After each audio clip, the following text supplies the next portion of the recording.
Welcome in to the MJ38 show, MJ38 podcast, episode number 8. 8. Pardon me. My gosh. I'm getting coffee. I wasn't coughing this entire time until right then. What a time. You know how that goes. Welcome in. Episode number 8 in honor of my dog. That's my favorite number. M8, let's go. M8 from 38. It's like a whole thing. I'm sure we have to explain that at some point. Yeah. But welcome into the waters. The waters are fine. Welcome. There's some actual waters outside too. It's been raining for a good little bit. Flash flood. Yeah, flash flood warning. It's crazy how that just like pops up on your phone and everyone else's phone around you. It's like, watch out. Yeah, one of the first things I think of is when I see that thing is like, well, let me see what it says. Probably an Amber Alert or a flash flood. And it was like raining, so I was like, flash flood. And then my next thought is, how many other people's phones, like if they haven't gotten it right now, I could like tell them like, oh, your phone's about to go off. That's kind of crazy. A lot of people around you. Seriously. If you're at work, like at a restaurant, like everyone's phone's like, bing, bing, bing, bing, bing. Yeah, for real. It's like, yeah, you could call that. Mm-hmm. My first thought is like, shut up with my phone. Shut up. Alert, alert, danger. Shut up. Calm down, bro. Shut up. Calm the fuck down. We were chilling. But then I look and I'm like, if it's an Amber Alert, I'm like, oh my God. Breaks my heart. What car? It's a brown sedan. Like, my brain's like, be vigilant. Look for this brown sedan. Like, that's more than a lot of people. Just because like my heart goes out, you know what I'm saying? I don't want to just be like, especially since my first thought is so negative. Yeah, there you go. At least you gotta balance it out real quick. Right? That's nice. And at the flash flood, it was just like, well, yeah, it does look like it's raining. Mm-hmm. It's coming down, but the waters are warm. We're coming in. Episode number 8. We keep it moving. We keep it moving. Hopefully your day's going amazing, ending amazing, starting amazing. Your workout's going ham. Get another rep in. Deeper. Deeper. Another one. Let's go. I like that. That's a nice message to give people today. Yeah. If you're in the gym and that hit for you, I hope that hit for you in stride, synchronistically. Like, the same way I just said those words, and that might be like hitting for somebody in stride right now while they're at the gym. Like songs can do that too, you know? Yeah, it's super like that. My playlist will be getting into a rhythm where I'm like, yeah, like you're going through something in life, and then a song will come out that's like, whew. That's crazy. Right? Catching someone in stride is a very real thing because they have their whole life going on, and then a piece of art just like connects with them right when they needed to hear it. Yeah, we're all moving. We're all just like through time, whether you want to be or not. We're all every day. We're just and something could just like pink and catch you like a Tom Brady. Just, I think that's what art hopefully intends to do, right? Is to just like be that encapsulated expression of like a feeling that you can relate to in one moment. Yes. Yeah, and it's like timeless. People have been doing that for a while. Yeah, and then there's some art that just like some books. And it stays. Yeah, like a book will stay in rotation for 50 to 60 years, and it just keeps catching people at a time in their life when they needed to like know or hear those things. Mm-hmm. That's fire. Art's dope. Fire. With that. In stride, bro. In stride. Yes. See, we keep it moving. So, episode number 8, get another rep.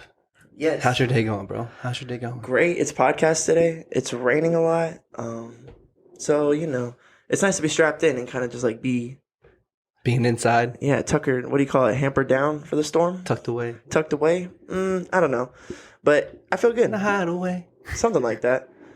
Working on new music. That's super exciting. It sucks being out in the rain doing stuff and then...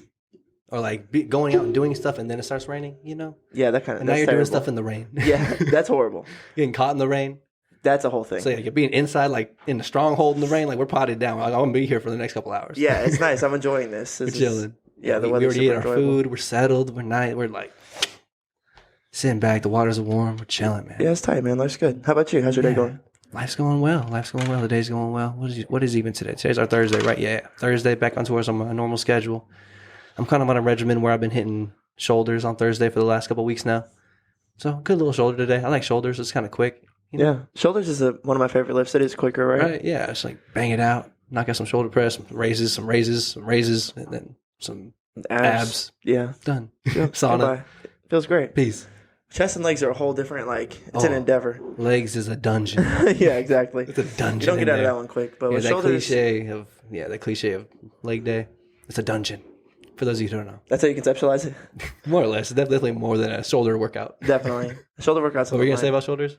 Just, I feel like the one hard thing you have to do is go in there and do your shoulder press or your Arnold press and something big. Something demanding. Right. Some sort of push press or Arnold press or shoulder press. And then kind of do not your ancillary stuff, but just your raises, you know? Yeah, some isolation movements versus compound movements. Because for legs, there's a lot of compound movements you could do. Yeah. Compound movements are just things that require multiple hinge points in your body, so your knees and your hips versus just your shoulder. out to the side. It's like one hinge point, like a shoulder. You know what I'm saying? Versus like a chest press is like your elbow and your shoulder. It's like it requires more. It's literally more demanding, more physiologically demanding. It requires more on your calories body. to do. It tears more muscle apart. More stabilization. All of that, all the way down. So when you do like a squat is way more demanding than a bicep curl. But that's like you get more gain from doing the harder thing. Like, you release more testosterone, more muscles are involved, those muscles get worked, and those muscles receive more benefit. Yes, so it's ideal to do that. You know what I'm saying? Yeah. I remember there was a point when I started, and it's like a common thing also, that like leg day sucks so much so that some people don't do it. Like literally skip leg day. Like habitually. Yeah, for sure. There's a whole bit about it in Damazetti, like a YouTube bro science, where like skipping leg day. He has like a whole bunch of like tropes and like cliches in the gym that he makes fun of and like brings light to. It's like it's really really funny if you've never seen it. Yeah, bro science. But there's like a whole thing about skipping leg day, and like I like had a similar mindset like that whenever I was first working out in my like early high school days, because I was like, leg day kind of sucks, man. I'm gonna do that. Like I'm gonna work it out. But like, it would be I'm gonna go ham on day chest, bro. Yeah. I'm gonna go ham on chest and buys, bro. A little bit of pull-ups, bro. Yeah, that's exciting. That's worth getting out of bed for. Yeah. But when you got like squats staring at you, and deadlifts, lunges. I was in high school. It was Take like your soul, kid. I could eat cereal and play Call of Duty and not go do have my soul taken in the leg dungeon. That was the day. High level monsters in the leg dungeon. Yeah, I'm a young boy back then. Young man. It was any day I Small skipped. sword. Yeah, I skipped leg day back when I was like just barely getting involved for sure. So I think that's why it hit for me. I was like, oh yeah, I get it. Oh yeah. But then everybody tells you like the people that are the most freakish monsters people, they destroy leg day. Like that's a given. There was a guy like that for me, or like that, like kind of like further pursued me or further encouraged me to incorporate more legs at a more high level and intensity. Was this other guy at the time I was going to I think I worked at the YMCA, so that's how I was like working out there. And I was working at the YMCA with one of my best high school friends, Austin. And we were working at the YMCA, and we would get there at like 7 or 8:30, I think, or 7:30, something like that. So 8 o'clock maybe was our start in time for our shift, and then we got to the gym at like 5. And, like worked out, and then showered and got ready and went to work. And but like going to the YMCA and being working there, we also played basketball there, and there was some we knew some of the staff of like the YMCA itself. We didn't really work in the YMCA. We worked for like a summer camp for like the kids, for like the kindergarten through like 5th or 6th graders. But you're in the building. Yeah. Like we would come through to the gym and stuff every once in a while, but like it's mostly like an outdoor camp and stuff. Really fun time. It's a good job. It teaches you a lot of things. Being in charge of a whole bunch of little chillins. Yeah, being in charge of kids when you're like patience. A kid is like gotta be almost overwhelming. Yeah, it's like how do I what? How do I tell you what to do? Yeah, but like within that YMCA staff of like the actual building, the YMCA itself, like there was a guy who was probably 6'4", probably like 220, and Yogi Bear. Boo boo. Oh, big old guy. Yeah, pick a Nick basket. Okay, bet. That's the vibe he gave you. Yoked up, yeah, like hell yeah. Just probably like 10% body fat, 220, like 6'4", just like yoked guy. Gotcha. And yeah, he had expressed to Austin like, oh no, legs is like super important because you need to like doing legs also like releases more testosterone because more muscles are involved and blah blah blah blah blah, and that's gonna help your upper body as well. Yes. And it's like, oh shit. And even like holding like a bar like on your body for like squats, it requires a lot of upper body stabilization. Yeah, 100%. Strength as well. Yeah, I think that's why just incorporation. Over the back squats are so important. Yeah. And like pushing the weight so Mac important. Daddies of weightlifting. It's been around forever. Have to do it. And I think loading up the bar and doing heavy squats is like one of the most like if you want to be like optimize your body growth, that's the thing to do. Because it requires your whole body and it uses your biggest muscles. It's like your legs is like half your body. Yeah. It's like the formula is use more of your body, have better growth, and then you would have to use the biggest compound lift to do with the biggest muscle to have the most growth. Yeah. But it's crazy because you don't understand that conceptually, I guess, when you're first starting to work out. Not at all. Trying to like that hurts. Let me get strong. It's like let me get yoked. Strong. Like I wanted to wear skinny pants. I was like, I'm good. I can skip leg day. Like y'all, I don't skinny jeans. Yeah, I'm gonna run fast. Like I hope I don't get hit. That's what I'm trying to do is run away from you guys. So like, yeah, no problems here, no qualms. I love working out, but then you have to learn science, and you're like, fuck. There's a whole science to it. Yeah, a whole like working out's like.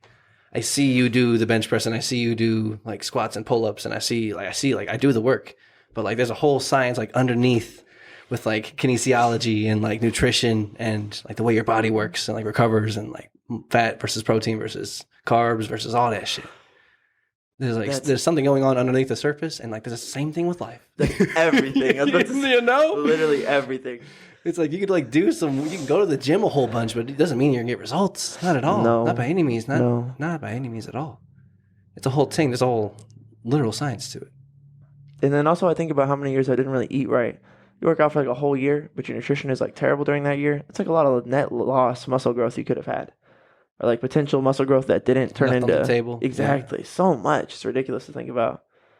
But then I think about how life is crazy because you like in 1 second you can go from I move at 20 miles per hour every year to like I move at 45 miles per hour every year. It's just like looks like eating your meals right. Or like one subtle change in your like habitualities creates dramatic acceleration for the whole next year. Yeah, and that acceleration, is the more time that goes on, you know what I'm saying, per hour. Right. It's like it's Makes way a more valuable. Difference. Huge way difference. More valuable. I think that's what creates like I don't know, different life experiences for people. Why it's worth it to grow because you can and you can feel yourself that. accelerating. If you like choose to start, be like, I'm like, or the idea of New Year's resolutions and like sticking to them, or like doing something that's like, okay, I'm gonna set my intention on this thing, and I'm gonna start here, and I'm gonna do it, and I'm gonna do it. And like whenever you're on that, you could feel, and if you can, like, I guess if you do it well and you get the results, is the thing. The results really help validate the decision and all of the sacrifices along the way. So some people can't hold out to get the results, or they can't, or it's maybe too painful to not get the results and then have to either like keep trying the same thing or like take the time to figure out what's going to actually work. And that's going to be like kind of a painstaking process as well, because what you thought worked is not working. So it's like, so like the results are kind of a key to keep your acceleration going. It's like the forward, like the whoop, whoop, whoop, whoop, whoop, whoop. The positive feedback loop. Right? Yeah. The positive feedback loop that like circles you all the way up into like a tornado out of nothing. It's weird because you can't demand results. Like you have to wait patiently for them, you know? But then without the result, there'd be no positive feedback There's like loop. a demand though. Where you're like, I went ham this 8 weeks, bro. That If you go thing's ham real. for 8 weeks and you like genuinely stick to it every day for 8 weeks, like 56 days, Your life will change, you right? should have some results. And like if you don't, then like something was wrong in your equation in the back half. How we define stick to it might be different. Yes. Yeah, your be a bitch factor. I'm sorry. Your be a bitch factor might be a little bit higher than the average Joseph. The standard that we're discussing with. Yeah, Or that's like, a whole I've lot of been there. mental stuff going on there. Because Yeah. I think it's like all your work is like, the equation is like your results is equal to like all your work. And that whole work is like an equation that you have to come up with yourself. And then all that's divided by your be a bitch factor. Ooh. You know, and that's kind of variable to everyone's mental state. Or not mental state, but like their, I don't know, mental resilience to some degree. Discipline, adherence. I feel like, because it's like cutting your own corners or like, Justifying the bullshit. yeah, exactly. Like your workload can be great. And then, just divided by. Just divided by a big number. Yeah. Big old number. Because it looks like if you. It's not going to be 0. There's something there. Yeah. Try to make it 1. It makes a big difference too. Like 1 point something. financial discipline, how much money you like leak Yeah. out during the week. Like if you make no poor financial choices for like 14 days, the amount of money you have is like, I think for me it was massively different when I was like, let me like fast my finances and just like not spend any money for 14 days just to see what happens. I was like, holy shit, I was spending a lot of money for no reason. Like, but the difference there is like 10 degrees of life. Like sometimes it's just like 1 degree of change gets like 1 degree of life, and you're like, okay, like it's making a difference, but it's going to take a lot of time before I really feel that. Yeah. But then there's sometimes where like one change makes like a big degree. Like 14 days, I was like, oh, if I did that for like 14 more days, then like, wait, hold on. This would get out of hand with upward acceleration, you know? And you can't always live on a fast, but like it helped me to figure out like financially, I feel like. Calibrate your equation. Yeah. Or whatever, yeah. And I think the body of work has to be really strong too, in my opinion, if we want to be like serious about that number that we're going to divide by how much of you are a bitch. It's like you better put a lot on the table, and then work vigilantly to not be cutting your own corner or like fucking up your own energy. It's super simple when I think about it. It's like do your best every single day, and then you feel like when you, in my opinion, like when you lie to someone or when you go back on your word or when you don't act like responsibly or you don't hold your composure or you leave a situation wishing you done something differently than the way you did it, or like all those things kind of like are taking away from that positive energy that you're putting onto your life. So you need to like get rid of those things and like not feed those wolves to the point where your positive energy is just like really massive and really fast moving, and there's not a lot of things like dragging it down, taking away any. Yeah. And I think that's, I know, like my frequency's super high sometimes. Yeah, I feel and I'm just like, ooh, this is awesome. Yeah. And then I'll come into contact with some low frequency energy, and I'm just like, oh, it's clear to me, like what's going on here, because like I was here, and now I feel this thing, and it's like obvious that there's like what you're saying to me is kind of like bullshit. Like I don't trust it. It's kind of bullshit. I'm sorry, guy. Another thing too is it's super obvious because I'm like glad you have that ability though. Sorry, what were you gonna say? No, thank you. But like I think that like you said, part of the, but like so you should have results. Like if you do it super hard for 8 weeks, like there should be results. There should be something there for sure. If you get nothing at all, like there's no way you're in the equation, right? Or something's fucked up in the equation. I think that's the thing. Something's fucked up in the equation, and that could not necessarily be like all the time you're just being a bitch, but like a little bit like. Maybe you're doing the wrong workouts, or you don't have the right information, misinformation. You're not sleeping a lot. Maybe you're literally just not drinking resting enough water. Exactly, or your calories are fucked up. Like.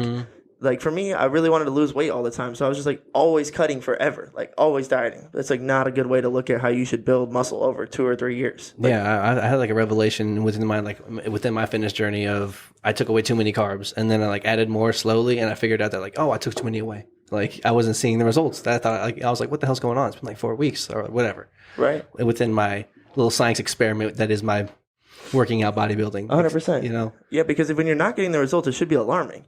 Like if a year goes by and you're not like it should, in my mind, it should be obvious to you. Like this work is paying off. Like the program is working. And then whenever a year, yeah, 52 like weeks? It should be dramatic if you do it for a year. Yeah, 356 days. Dude, some people a year goes by and they worked out for that whole year, but there's like nothing different. Like that's a whole thing too, because your like relapse and growth pattern is like stasis the same. Keeps you at a net neutral. Yes, a net even. Yeah, and that's like a scary thought. So like. I guess what I'm saying is the other part is like how much did you sleep during that year? Yeah. How much water did you drink during that year? How many days were you in a nutrient positive state during that whole year? Because that would be like those are the key determinant factors of your results that you're not having. So it's easy to be like troubleshoot that in my own mind for myself and probably troubleshoot that for anybody else. But then some people are undisciplined. Like they know that they shouldn't be eating what they're eating and they continue to eat like that because they don't fight that demon well. And that's what I'm like, you're bullshitting, dog. Like, don't put, I'm sorry, but like, try to be as disciplined as you can. Like, that's the goal. The goal is to be ridiculously disciplined. Like, so much so that it's freakish. Freaky. So much that like. Freaky discipline. Yeah. I want to see you flex how freaky disciplined you are. Discipline. I was once in a room with 30 strippers. Yep. And there was one stripper in particular. One. Whom was beautiful. At the front of the stage. Crazy. Describing her favorite way to have sex. And I remember thinking to myself, oh, this is real. The urge to turn around right now is so real. But the urge to not turn around, just to be a disciplined dog. To watch all 29 of these strippers watch me not need to turn around to see this. Kobe not flinch. To take every one of their souls right now would be the hardest thing in the world. Just scoop them up. And I just kept... Anything for you? No, you're good. Anything good for you? You're good. And she's like, I want to put my leg more up. Like, can someone bring me a chair? And I'm just like, someone bring her a chair. And I just remember this lady a chair. That's a flex for me because the discipline of that moment to not like let myself go to any impulse for not my directive or like just the control over the dog to have like a treat on its nose and not need to eat it. Yeah. Like you could just put it back in the cookie jar. I'm good. Yeah. This is a story that happened to Matt at work. Literally. At work. This is a thing that actually happened in a private party at the spot where we do the ting. And so at first I was like, I thought you were just doing a bit, and then I was like, oh wait, no, this happened. I like going in and out of that because sometimes it's easier for me to set up a real story like it's a bit, and then whenever I tell you it's a real story, you don't think I'm lying because it's not. I'm not lying, but like it's just easier for me to set it up like a bit first to just get it in there. Disciplined dog. Yes, but that's the thing though is that like why in that moment that meant something to me. Like I was proud of myself. I'm not really saying that for y'all. I'm like flexing to me. Like I earned my own respect that night. Because I didn't need to turn around. Because I didn't give a fuck. And it'd be so easy to. So easy to. They wanted me to. She wanted me to. I was like, I'm good. Like, I'm good, dog. Like, this whole night feels like a setup to try to get me to like go back on my word for what I want to be with myself. And like, no. And it feels great. And like, Nah. the reason why that is so powerful in my own mind is because of the thing behind what we're talking about right now, which is like all of your body of work is going to be divided by how many times you turn your head around for Satan, dog. Not that lady was Satan, but like for temptation, more or less, or like for doing the thing that you've like told yourself that is not okay. Right. Yeah, That's like the stop doing that. That's not good. You know, you shouldn't be doing that as much as you be doing that. Right. Whatever that is for whatever you were doing. Exactly. Everyone has it. Everyone has that. It's whoa, a butterfly. Make a wish. I wish we make it right now. Yes, sir. There we go. I don't know where that Everyone came who's from. listening, make a wish too. Please make a wish. You only get so many wishes in think life. we're- I'm granting you one wish right now. Holy shit. Make it. Make it intentfully. Are you an ordained wish granter? In this moment, In this yes. moment, I am. Yeah, right. I feel felt that. Yeah, same. Let's go. Okay, let's all take a moment for everyone's wish. Yeah. Hi. For the wishes. Okay. Nice. On the wings of a butterfly, they flew. That's tight. They flew. And But they flew. That's why you should find a way to maximize your discipline stat in any capacity it come across you. Like in my whole life, I'm looking for ways to just be hard, but like in a Hobie sense, where I'm just like hyper disciplined in a moment, where it's like where you assign respect. You're like, I respect that thing, and that thing you're respecting is hardness, and that hardness thing is kind of like multifaceted, and it's like discipline, and it's like doing the right thing, and it's like putting the situation on its head sometimes, and sometimes it's like saying that you're vulnerable and saying you're sorry. Like that, sometimes that's a hard thing to do. amazing. You know what I'm saying? Yeah. Yeah. Yeah, man. Yeah. So yeah, you I gotta, give respect to hardness, that's incredible. mostly Well through put. discipline. And a lot of that is because I wouldn't value it so highly if your whole body, if the way the world was going to judge you, if the way you were going to judge you is your body of work divided by how much you don't do that. It's a big factor. Like top 5 factors for me. Yeah, it's Like, a big one. I care about honesty and discipline and caring. Those are like 3 of my top 5 for sure I've identified. I'm not sure where I put those or what the other 2 are, but those 3 for sure are my top 5. Mm-hmm. And like, That's crazy. Yeah, and they're like metaphysical concepts. They're not even like food, water, and oxygen. We need those things. I guess I respect oxygen. the way that it comes from trees is lit. Yeah. Like that's crazy. Thank you for that. Woo! Yeah. Someone watching this shit close. Crazy, bro. Yeah, it's crazy. And like, whenever you're sick, you just want to be healthy. Yeah. Being healthy. Whenever you're sick, you're just like, can I go back to normal? Dude, valuing health might be in the top 5. Health is wealth, bro. For real. For I've noticed, real. that's a truth that I've come across over the last probably 3 or 4 years of my life.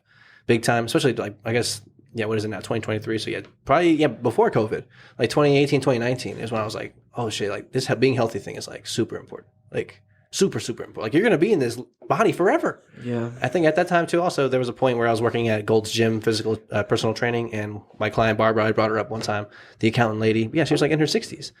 And I was like that was like super inspiring to me. And like I was also able to like see that like, oh man, this is like a lifelong thing for real. And you could do it at any time. You could do it at any time. She started working out in her 60s. But it's important. It's important. And it was still important because like even though she hadn't until that point in her 60s, it was still important, if not even more so, for her to like start working out. Yeah, I had to do it. It's like so it is that important for everyone like across the board. To maintain their health. Yeah. Yeah. Health is wealth for real. It is. Discipline, health. Maintaining your health takes discipline. Exactly. And honesty. So yeah, discipline's like a meta stat or meta skill that we're kind of talking about here. Yeah. It's an abstract concept. You can't grab it. No. I can show you. Yeah. There's some things that require an incredibly high discipline level to have in life. That's why we love football and shit. Yes. And sports and Olympics. Well, Partially. I don't think everyone necessarily thinks that when they see it, Definitely but that is what you love about it, is that those people were disciplined enough to become those people. The incredibly long amount of time it takes, and the incredible amount of discipline you have to be for that long of a time to perform on the national stage, global stage. It's like, sure. Incredible. Amazed. Yeah. They're our heroes. Thank God someone's doing that. So tight. To show us, right? Yeah. Yeah. I can't, it's an abstract concept, but I can show you. Yeah. Watch me hit this little backflip. Yep, that's crazy. Do a floor routine. That's crazy. Or even just your body, bro. Like your body's like a representation Arnold. of discipline. Like unattainable without high level discipline. Yeah. Yeah, for sure. And Sure. like I that's the thing is like Discipline. I was writing the other day and I just like had that thought in bar form is like most of the things that I want in life are things that like you can't buy on a shelf. Like I want things that require You can't find it in the store. things that require a ton of discipline to receive, or like things that you would have to be really vulnerable and really honest to be able to connect with someone to have that kind of relationship with someone. It's like not something you can buy on a shelf. You know what I'm saying? Like I think, or like peace within my own self. Like Yes. true inner peace. Yeah. Not really something you can buy. True joy and inner peace and a true acceptance of the isness of whatever your isness is. Whatever your story is, the accepting of that. It's like, it's nice. It feels buy great. that. And you can't buy it. They can't find it anywhere. You can't. You can't search for it. It's not, it's great. It's like it lies within you. It's maturation. It's like something that happens with time. It's like paint drying almost, I feel like. Yeah. Like it's just like, because it's almost psychedelic. Like it's like it happens 100 times and then you don't feel any of those first 100 moments of maturation until like the 101st shade of maturation comes in, and then like that degree of maturation becomes like a little more apparent. Now it's a different hue, right? And then you're like in the gradient that is life. 100%. And I just think that like even though you didn't see the ways of your being the whole way through, once you hit that maturation point, the ways of your being like kind of become more apparent to you. You're like, oh shit, like that is why I'm like that, and I do have this inclination to step this way in the world, and that is like the demon that I'm fighting, and like I am better in these regards, and I am overcoming everything, and it's all coming together. And hopefully that's the story. Hell yes. Because like I think there's like an awareness that comes over you when we don't know shit when we're like 18, 20, 21, 22. When you're born, you definitely don't know anything. Like nothing, right? So at what point do you claim to know things? Such a real thing, right? Yeah, I guess we as a nation claim that people claim to know things at 18. Or at least you know enough about stuff to be responsible for the stuff you do. That's bullshit. Some degree, but to some degree, no. It's a really... You're old enough that we can't really tell you that that you're going to make bad choices. You just get to make those for yourself. But like McDonald's is a bad choice in my opinion. Like, but everyone eats at McDonald's, so like bad choices are acceptable and okay. Yeah, me too. Like, yeah, get a 10 piece of some sweet and sour. I ain't above that, man. Like chicken is chicken. Mm-hmm. But what am I trying to say here? But like, there's we're talking about maturation, man. It's like the gradients in life, and you can feel like the first 100 ones are not like eventually get to like a point where it's an actual like noticeably different regime you're in, or a different era, or a different season. Yeah. It's just tight, man. Like, I remember when I was 25 and I was working at Saltgrass, and like, people would ask me about where I'm at in life, and I was like, it feels like at 25, like or maybe I was like 20. I think it was when I was 27. At the end of working at Saltgrass, at 27, I was like, I feel like all the pieces are starting to like string together. Like all of the pieces of like life. Like all the advice that I was ever given and all of my experiences, I feel like I've like hypotheses. Seen all the hypotheses. Like everything is finally coming to a focus where like I can, like my metaphysics, like a light, everything's starting to work. Nothing ever worked before. It was like I was irresponsible. People told me I was irresponsible, and then like bad things happened. And like I've seen myself be irresponsible enough times and define those actions as negative, and then made enough change in my life and define those actions as positive, enough so that like having faith in the right thing being the right thing showed me legitimately that doing the right thing is the right thing, and it will literally change your life. That it's not even like faith anymore. It's just like understanding of how life works. I know the equation. I figured it out. I figured it out. It's science, dog. Yeah. So like my friends at work that kind of like drink every night and like a day with it. They're terrible with their money. And they have a bad attitude, and they're late.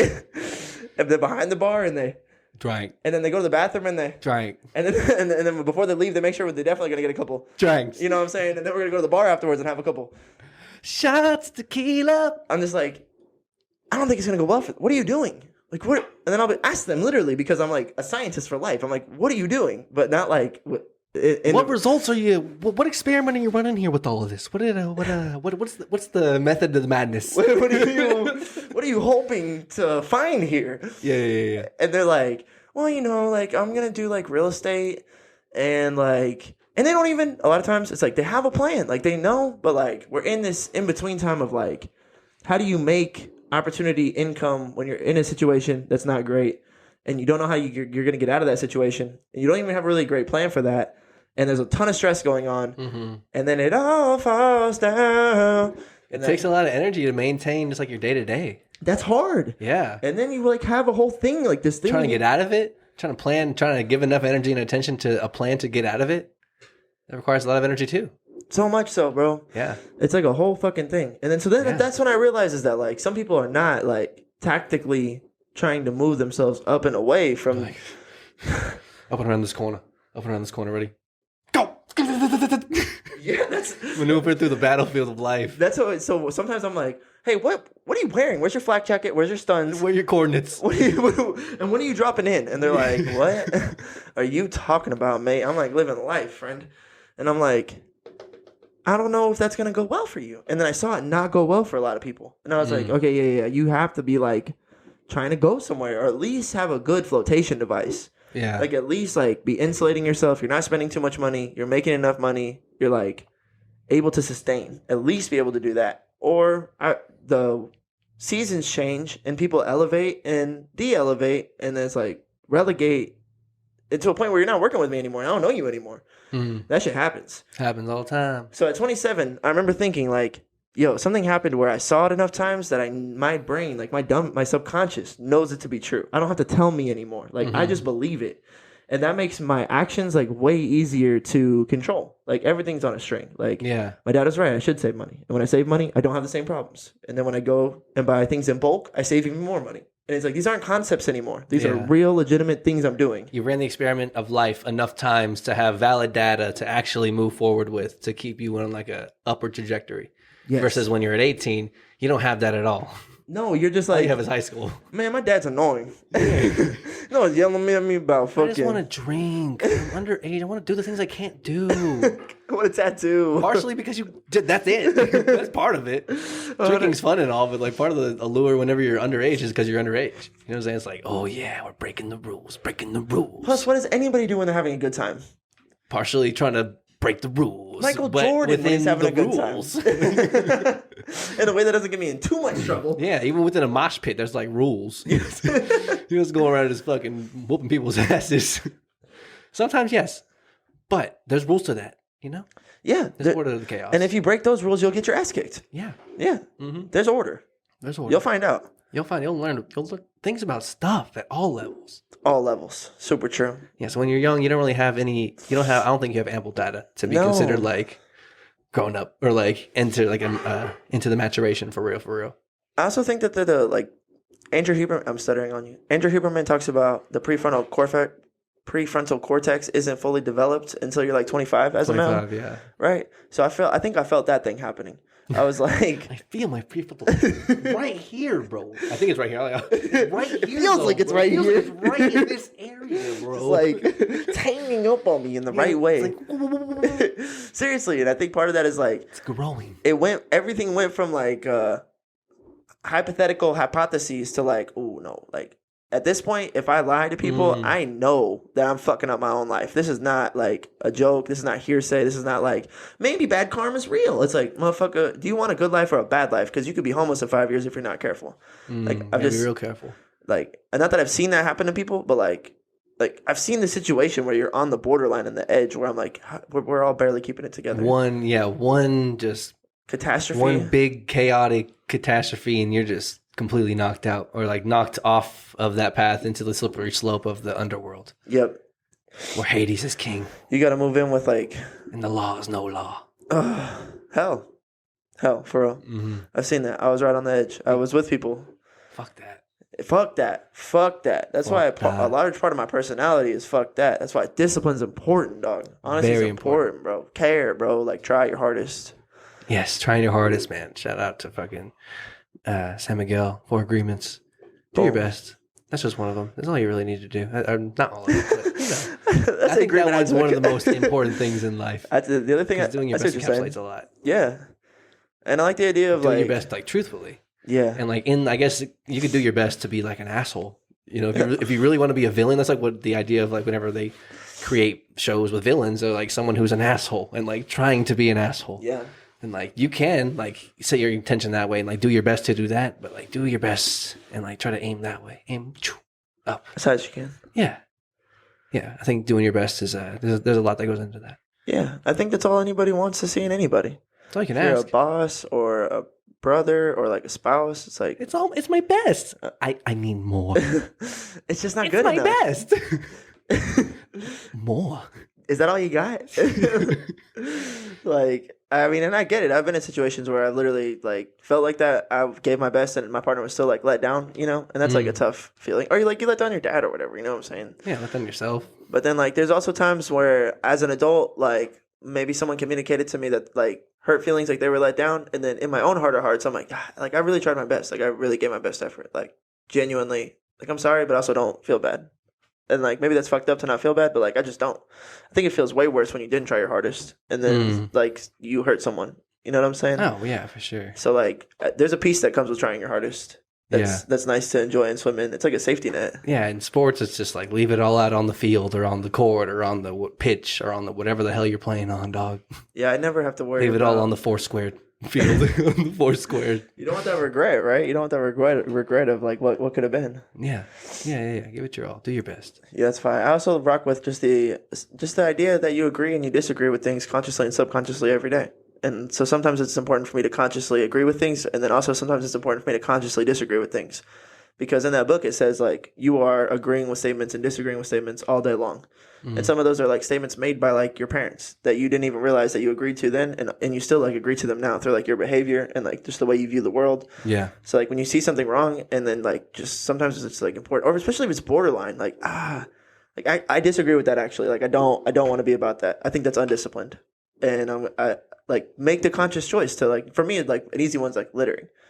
Like sometimes it's like a receipt flies out of your car and I'm like, it's fine. I'm like, disagree. I disagree. It's not fine. Go, like, literally go run and try to get it. Grab it. Like, Get it now. Go like a loose football, kid. Scoop and score, kid. Score, buddy. And if you literally can't get it, like, with all your might, you, Matthew, like, the full force of you can't get that thing, then, like, I guess it's okay this time. It'll be fine.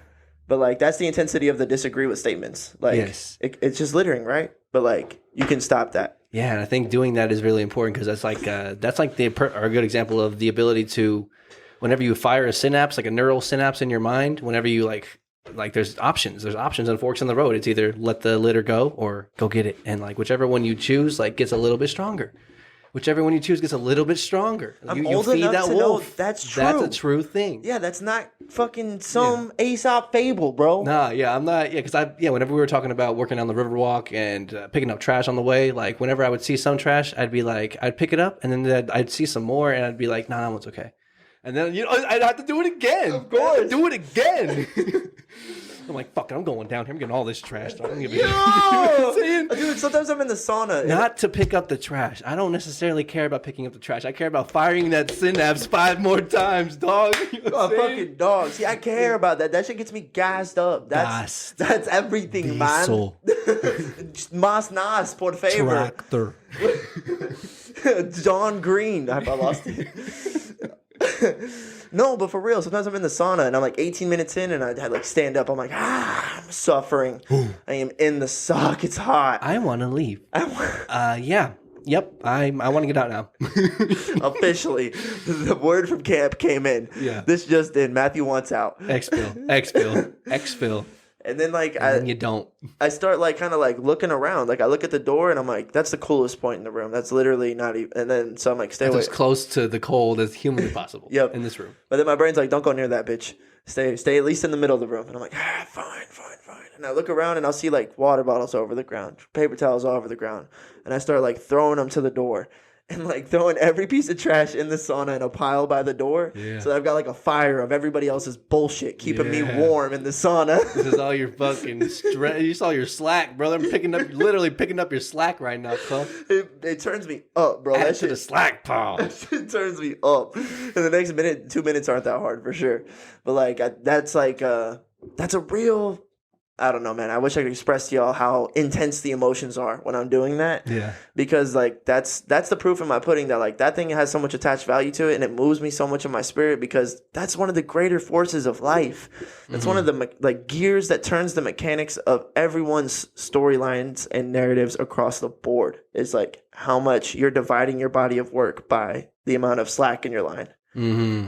It's deep. It's fucking deep, bro. It's deep. How many people could have been in the NFL, or like how many people could have been in the 400 of the NBA if they didn't like adopt more responsibility, you know, or did adopt it? Some people, it is that like they have the chances. They're right there. They're on the cusp.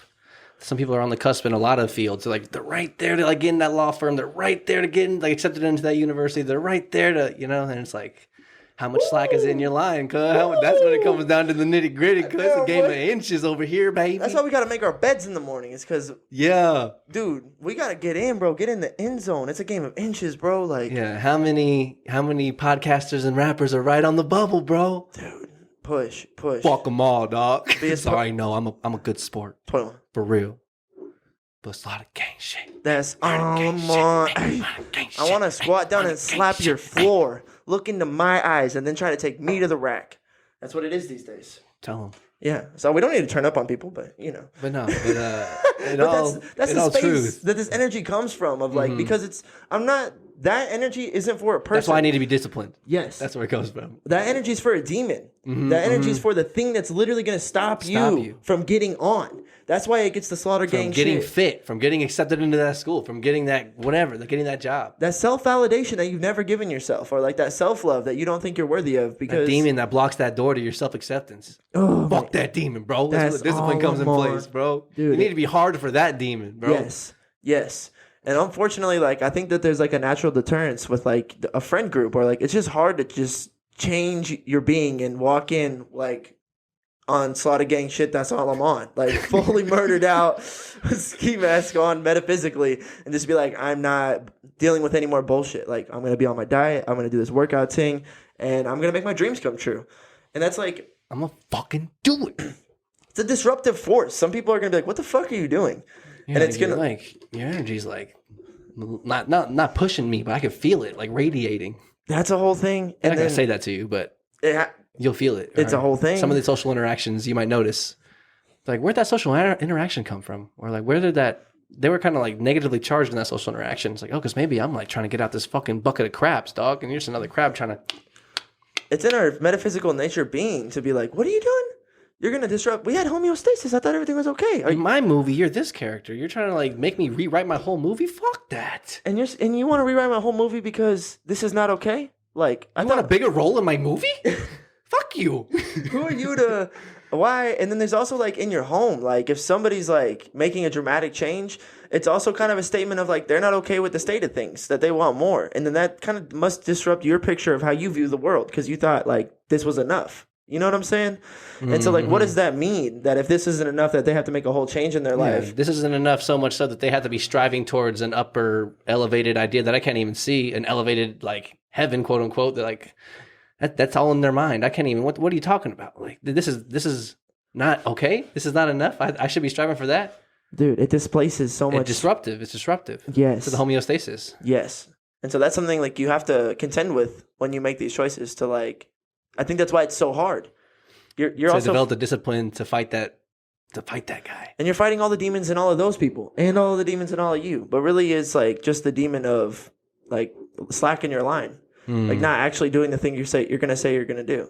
Yeah. And like, there's one thing to do something like there's like, you could say like, I'm going to make this change. And there's another thing to actually do it. There's like two different wavelengths to be on. There's like, definitely, I think some people adopt like a healthy lifestyle. They're like, I'm going to eat healthier. And then they eat like salads and shit like that. But it's not like really a healthier lifestyle. They just order salads sometimes. It's like. Eat a little more salads. That's okay. It's like that's where you're starting. But like that's a good change, but it's not. Like, it's not mass. It's not mass. Yeah, I'm like struggling to find the words right here because like the truth is that it's like you could do it super simply. Anybody could do it super simply, and everyone knows what to do. What do you mean when you say that? Like in your heart of hearts, right? Yeah. You kind of know. Yeah, if you have like an interest in doing something. Or like you know someone who's already doing it, or like know a group of people, or like have done your research, or like I think you like in order just like to be fit, everyone knows you need to go to the gym and you need to eat right. Super simple. Everyone knows that. Yes. Everyone knows that. like it's the hardest, like how do you, or I guess the intricacies of the science behind, okay, like what's the most effective working out for my body type and what's the most effective nutrition for my body type and like my life schedule and getting all that implemented, that's really hard. That's super hard to do. It's like the most impossible thing to do and get yourself to adhere to it for ever. Yeah, I was about to say a year, like forever. That's how I measure growth. You know what I'm saying? But because I'm on forever scale, so it's easier just to do a year. Yeah, year by year. It's like, okay, what am I doing this year? How was I doing last year?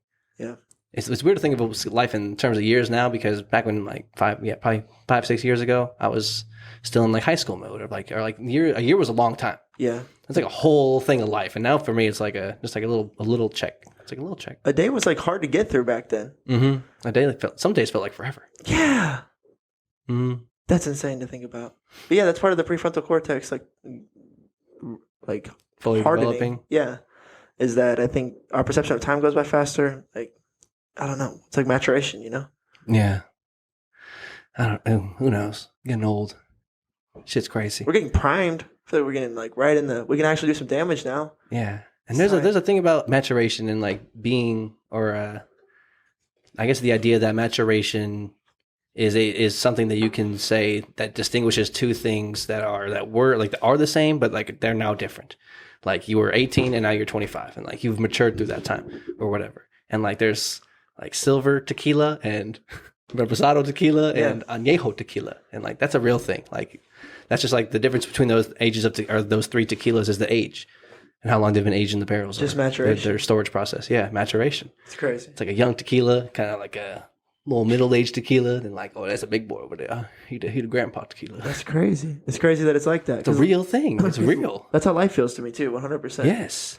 Can't tell me it's not real. It's like it happens in life. And I think that we are life. We're everything in life. I think we can find ourselves in everything. It's so true, man. It's so true. And some sheesh like that. On some hippie talk. It's beautiful. Oh yeah, man. 420 episode. Hippie talk, am I right? Blaze it, hippie talk. Yeah, it's hard for me to get this thing started. If I'm all right. I forgot about that.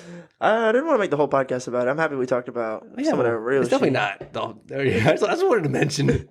I don't want to get branded, but yeah, what's up?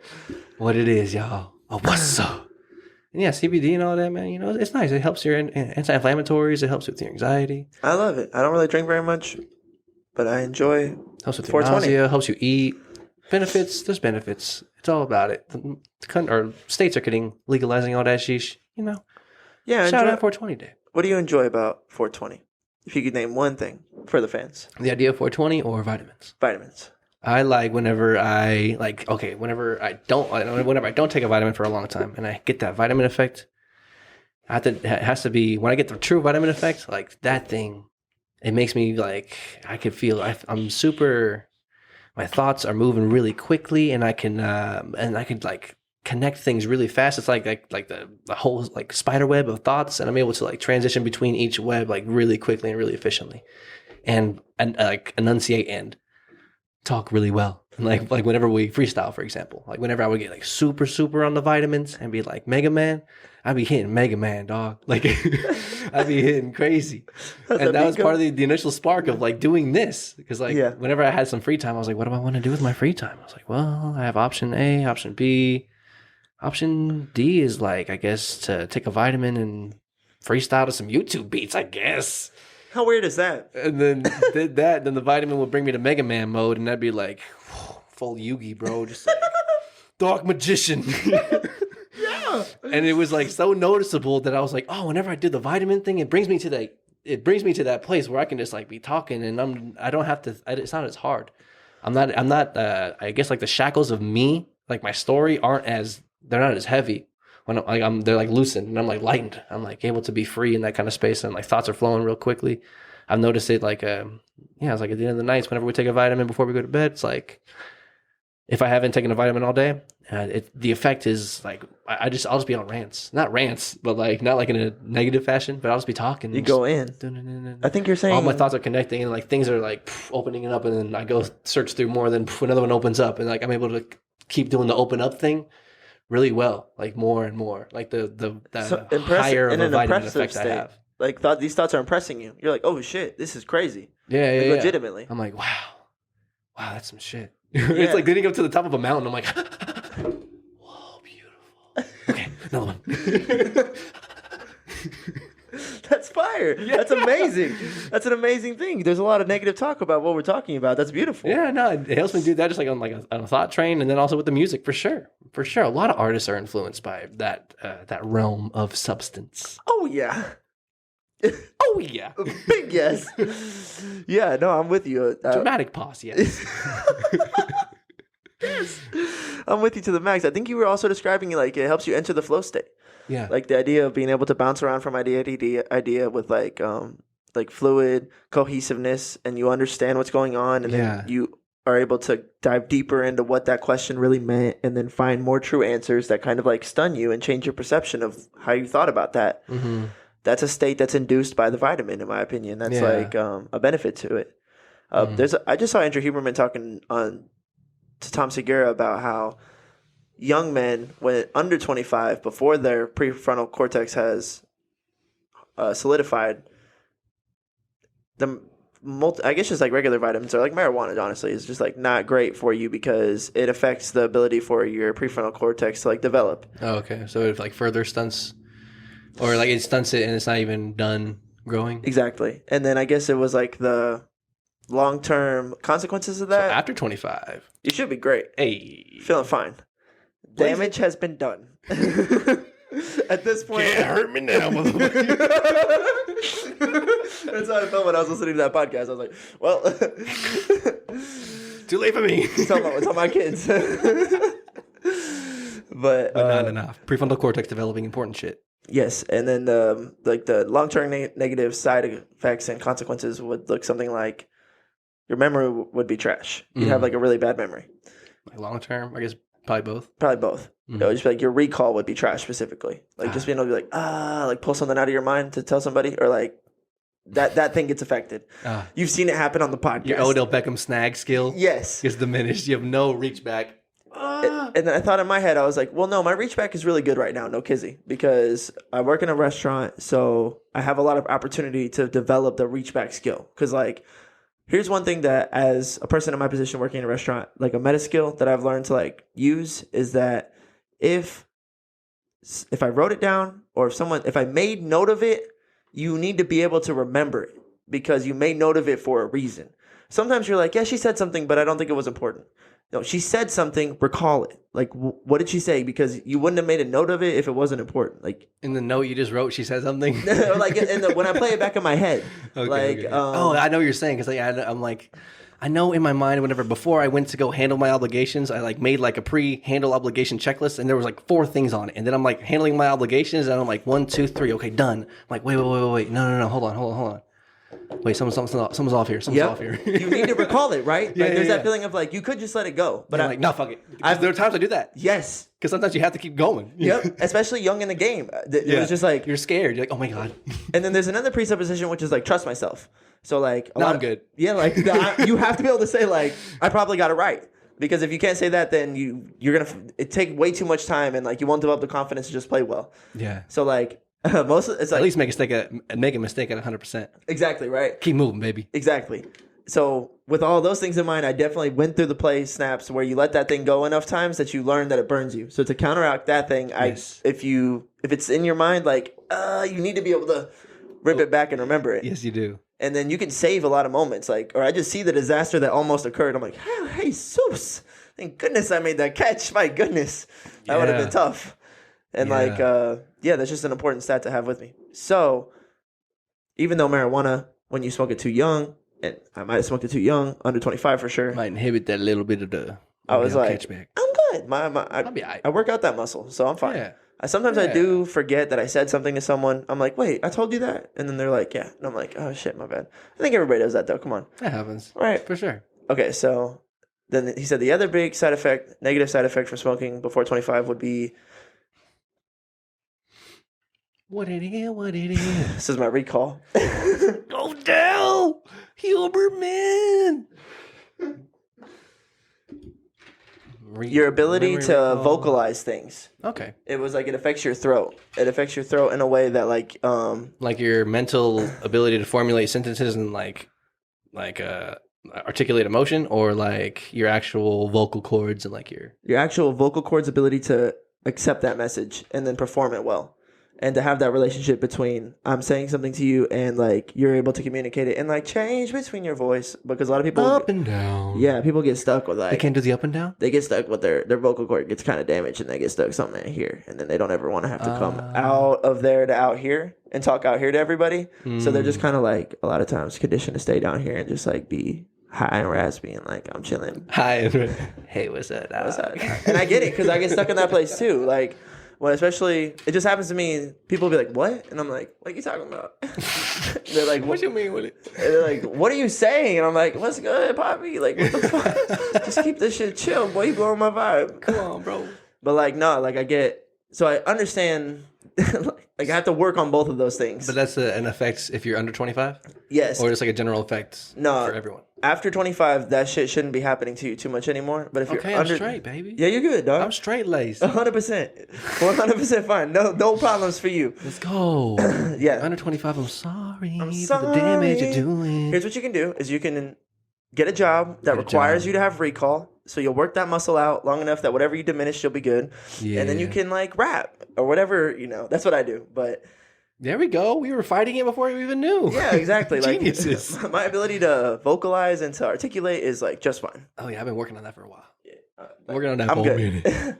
So definitely people who, but the thing that was alarming about Andrew Huberman's tone while he was saying this shit is like, yeah, like all jokes aside, but like smoking weed all the time is like not cool. And Tom Segura was kind of like, yeah, I don't smoke weed like all the time. And I was like, what? Why is everybody getting tight right now? What the fuck? And then I was just gonna ask, like, well, okay, so like, yes, were they talking or limiting it to under 25, or were they talking about just like general effects of weed or marijuana to? it was from everyone? like psychedelic, weed. Not interested in weed, especially if you're under 25. It's not that great for you. And then just like was going kind of in on it. And then Wow, Huberman. I know, and I was like, chill out, bro. God damn. I can remember shit. It's 2023. And my articulation's great. Like, why the fuck are you upset? And then Tom Segura is like, well, some of my biggest bombs came from being way too high. Like, Joe, give me some shit. And then I go on stage and I just like suck. I just suck. Like, I walk off stage and the owner of the place is like, you sucked. That was bad. Yeah. And then he's like, but then Joe, he will do it and then go out there and just like be fine, like crush. Murder mode. And like, and then Huberman's instantly just like, well, Joe's diff. Joe's like not even. That's his argument? Yeah. Oh, okay. Immediately writes Joe off as diff. And I was like, oh, I'm in that category. Like, okay, cool. You're not even talking to us. Okay, well, that just goes to show that you can be so diff that even like doctors are like, oh no, but he's diff though. You ain't got to worry about that guy. It's like Dennis Rodman. He'd get trashed before a game. Trash. Michael Jordan would too sometimes. There's that account that goes around on social media. He played 36 holes of golf with the sports broadcaster. And then the sports broadcaster was like, I'm taking all the money I just won off you. I'm taking the $2,000 I just won off you, and I'm putting it on the Kings tonight because you're going to play like ass tonight, dog. There's no way. You should not have played that second round. You're dumb. And he was like, you could just bet $10,000 with me that we win and I have over 50 points. And he was like, done. And then he did. He hit it. He hit on himself and said, give me back my money, bitch. Like, because there's these kinds of people exist. This is not cap. Just like, diff. Just diff. So much diff. There's normal rules and science to things in this life, but like sometimes they just don't apply to people who are diff, who like live outside of the normal things that happen in science. How do people explain David Goggins? Like super crazy shit. People like getting a second wind in like the middle of a second hell week. It's the John Wick factor. It's the commitment, discipline, and sheer will. Like those three things are like, there's something about someone's willpower if it's truly focused forward. Like mountains move. Dangerous, man. Dangerous, bro. Dangerous woman. Dangerous woman. Dangerous people, bro. It's like dangerous warriors. Yeah. So I think that's part of like the Michael Jordan was that person that could just like, I'll be scoring 50 tonight. I don't give a fuck how I feel right now. And I'm getting the dub. Yeah. And David Goggins too. Like I don't care how I just ran 200 miles last week or like 2 weeks ago. I don't care how I feel right now. I'm running 200 miles. Like there's a way to just like say in this moment for what I deem now, I don't give a fuck. Like there's a way to do that. Mm-hmm. Like pure. And then I'm just yelling words, and the words that I'm yelling are I don't give a fuck, right? But like the thing, like I'm trying to express pure detachment, like pure like, yes, I'm gonna suffer. I'm just the observer at this point. I choose to be like, whenever you're like in the avatar mode or like your consciousness that floats in between, like the avatar mode or like the perspective, just the observer of your life, the thing that's always watching your life. It's like, I'm just gonna be, give a fuck about what goes on down there, dog. Let's go. Full zombie mode, bro. And then this thing just like I put that thing to work. I put that thing to work, and then it'll do what you if your relationship with it is strong enough for one given now, it will do what it tells you to do. That's why I love telling like my defense one time, like if you built a strong enough relationship with a team in a 5-on-5 pickup game, and in one given possession, you just tell them like lock up one time, like you kind of like I yell that with some intensity. I'm like, I can't even do it for you right now, but I'll like describe in the game narrative. I'm like, nah, fuck that shot. Fuck that guy. I don't give a fuck. I'm not buying that range. I'm not buying his post game. Lock up with me one time right now. We win this game. That's me. Sorry, that was pretty loud. I was wearing a ring. I just wanted to express floor slap. But there's a lot of energy that goes into having to detach from that moment. But all that's to describe in one given now, all of those people will instantly lock in and play incredible defense for one possession. Like you can ask for one moment of like pure force of will out of somebody if the relationship is good enough. Yeah. And so that's why I feel like that relationship with myself, or like David Goggins' relationship with himself, like I see that in other people, and I'm like, yeah, like those people just like come out of themselves and then ask themselves to perform. And they'll do it like a disciplined dog. Disciplined dog. For real, bro. Yeah, bro. It's crazy. And it's crazy to, I think people love it when I compel them to play good defense with me. They're like, hell yeah, I'm slapping the floor with that guy. Yeah. And it's just like, I get it. Thanks for giving me an occasion to rise to. Right. Don't we want that? Don't we like, I think your spirit wants that. Your spirit wants an occasion to rise to. I think everyone's spirit needs an occasion to rise to in your story. It's easy on the basketball court because we're all claiming to want the dub. Yeah. You know? It's like, that's an easy one. Easy to rise to that occasion. He's right. We should lock the fuck up right now. Yeah, so let's look at this dub. Let's win. I want to win. We're all playing this game, and if you're playing, you might as well try to win. For real. Life's better for the winners. Life fucks with a winner. Don't you just want to win? Like, don't you rock with you? Why not us? Yeah, let yourself win. Don't you deserve to win? What? Like, yeah, I think so. I think me and all my family, like, yeah, the only people that don't deserve to win in my mind are the people that unfortunately have to play against us. Yeah, I guess. And assholes. I hope they get second chances. I hope they steal from your wallet, break window. Those kind of assholes. Those undisciplined rats. Slime. Whips and chains like dominatrix. People be doing that shit, man. People be doing that shit. Because I guess if you winning looks like you fucking more people over, like, you know, because there's some people who are, as I mentioned earlier, like expressing their willpower and going in some direction, like moving forward, but that forward direction is like on a path of like fucking people over and lying and manipulating and embellishing and whatever, kind of fucking up the narrative to get advantage and to make a profit. So kind of fuck those people. I don't want you to win. I want you to lose. I want you to get slapped by Jesus. I couldn't have said it better. In a holy way, though. Yeah, for sure. Slapped awake. Yes. It's like I don't even... One of the biggest flaws in my personality is that shit like drives me crazy. Like sometimes I feel like people put up blinders and they don't deal with problems. And then like we'll arise to a point in the story where there's a problem that just hasn't been dealt with for so long. And like you just don't want to deal with that problem. And like it's yours now to deal with. Because, or you could not deal with that problem and further its existence. And then that's like bad for your story and your karma. But like, because we're interested in not doing that, a lot of problems will fall on your plate because you are pushing through like not dealing with the bullshit and like having good intentions and trying to like water the garden that you have to walk through. Yeah. Like picking up the litter of the gym that I go to is like a metaphor for something I have to do everywhere I go. I want to beautify every place I'm at. Yeah, so you're like this character in this story of the earth, he claims to be like a demon slayer. You know, it's like, okay, well, we'll give him some demons to slay. It's like after you slayed all your own demons, it's like there's still more demons coming. 100%. I think once you deal with your own demons, you have to deal with everybody else's demons. Like what about your random shit? What about your partner's demons or your brother's or your sister's demons? Like if your family's not free, you're not free. You know? I think I try to break him out of it or something. But yeah, man. And partially what made me bring that up is the broken window in the wallet. Is because someone stole some money out of your wallet, as we mentioned in that episode. And then also in that same episode of the podcast, we mentioned that one of our coworkers, Nick, had gotten his window broken and something stolen. And then also within myself, I had also experienced, I'm in the broken window club.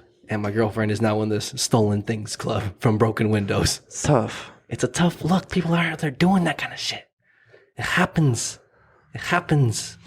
Yeah, just getting out of work late and then just walking to the car, broken windows. Like, oh man, that's some shit. That's some shit. I was okay. I was fine. I was, more. The devil didn't really get me with a broken window. I didn't mind that. My girlfriend was upset. And that was like, his into my, pissed me off. into my fluctuation of my homeostasis. Yeah. He's like, I know that won't be enough. It needs to be a little something extra. So yeah, she kind of got screwed over. So that made me a little upset. A little sad. But it happens. Intense leg workouts later. I don't want those guys to win. But I do forgive them. And I hope that things go well. And when what I've learned to say within myself is I hope God's intention is met. I hope what goes around comes around, or whatever. Yeah, God's will be done. It's God's will be done. That's all I can say. Bro. Yeah. God will take care of him, bro. I ain't got to worry about nothing. I'm fine. I should worry about me. That's a beautiful mentality. It's one of the best mentalities you can have. Yeah, I'm like, I hope God's plan for you is like great. Yeah. And I hope that it happens. That's the best way to be. God's will, bro.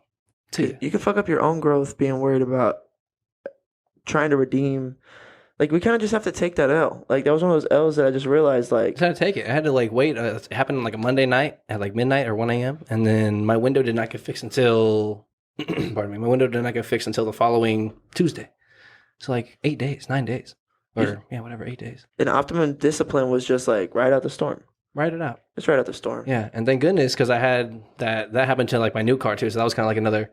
extra amplification of the suck is I just got that car a month and a half ago. Literally, it was nice. It's something nice. It was I was like, yes, I'm gonna get a nice little car, nice little Camry, bang, bang, bang, and then, but then I was also when I got that car, I was also planning to sell my old car to one of my coworker friends, and it ended up not going through with the timing. So I was honestly very glad that God did not let that timing go through in order for me to have that backup car, and I was able to use that backup car and have an extra amplified appreciation for that backup car. And I was like, man, thank God about this car. This car is nice. Thank Almost God. like you had everything you needed. Yeah. And then going back to the other car, I was able to revisit that appreciation again. I'm like, oh man, this car's nice again.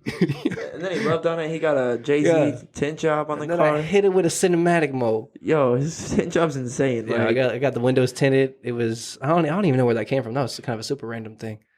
Because we're trying to, little spoiler alert, we're trying to use that for a shot for a picture of this 3-pack that we're dropping. So I wanted to get the windows tinted because it would make the car look even harder because it's a black car. So you have the black windows. I was like, that's a must. I need that. I was driving by the location and I was just like, I love it. I love every second of this. This is going to be perfect. It just felt tight. Feels like the Coliseum. Yeah. Feels like, I want to pull up to the Coliseum. Yeah. We're whipping, murdered out, cinematic mode. Hard for no reason. The tint's if Abraham Lincoln was driving around. I don't know why. It feels presidential. I guess that's what I was trying to say. You know what I'm saying? For sure. Yeah, getting the windows tinted. The tint, it's so dark. It's crazy. It's a hard tint job. It's amazing. Yeah, they did a great job. Yeah, I love it. So I was able to get a boosted. So now I'm sitting prettier than when I got fucked. Ain't know how it go, man. And I got some appreciation along the way. That's what I'm saying, man. The most discipline you could have done was just been patient in that moment. Yeah, just be patient. Don't worry about it. Don't be tripping out because it was a whole thing it was raining or on and off kind of raining that week. So that's why it took so long to get the person or the insurance people, I guess the glass company from the insurance people to come out. Because I guess it's a mobile place to come to you. So it's a whole thing. It was a whole thing. But I felt the same thing. Shit happens, man. Yeah. You got railed. You got railed by randomness. Yeah, they just went to the shower after I'd worked out, and I came back, and my lock was just broken and on a different lock, and I was like, what? And most of my shit was all there, but my wallet was empty, and I had $500 in there. I was like, damn, bro, it sucked, bro. And then I don't want those guys to win. No, man, it was God's will. Come on, bro, I trusted this place. I feel at home at the gym. I thought we all come here to lay it on the line and push ourselves to that higher limit. It just feels like we should be safe there. Yeah, and trying to better ourselves. My guard was down, I guess, in that sense. Because also a locker room feels like family to me, you know? Yeah. So you growing up playing high school sports. And I had a lock. That's another part of it. Also, one of the reasons my guard was down. You know what I'm saying? That's a big thing too. That's another thing I realized is that locking the doors of the car and having a lock on your locker are just such, and locking your door to your house are just false senses of security. To a degree, yes. It's definitely piece of. You're stopping anybody from an opportunity crime. Mm-hmm. It's oh, his door was open, so I thought maybe I could hit a lick. It's like you're stopping that, but like you're not stopping like menacing Now, violence from you. people who are really, yeah, like down in that scale, down in those depths of the underworld, they don't give a fuck about that. You need some like some real security, like for real, for real. Yeah, yeah. And the smart thing to do is like put your stuff up in your car, I guess. And like the opportunity is like, oh, there's definitely like right here, I guess. Part of the intention of the, pardon me, of the tent was a little bit more privacy. You can't just see up in that bitch now.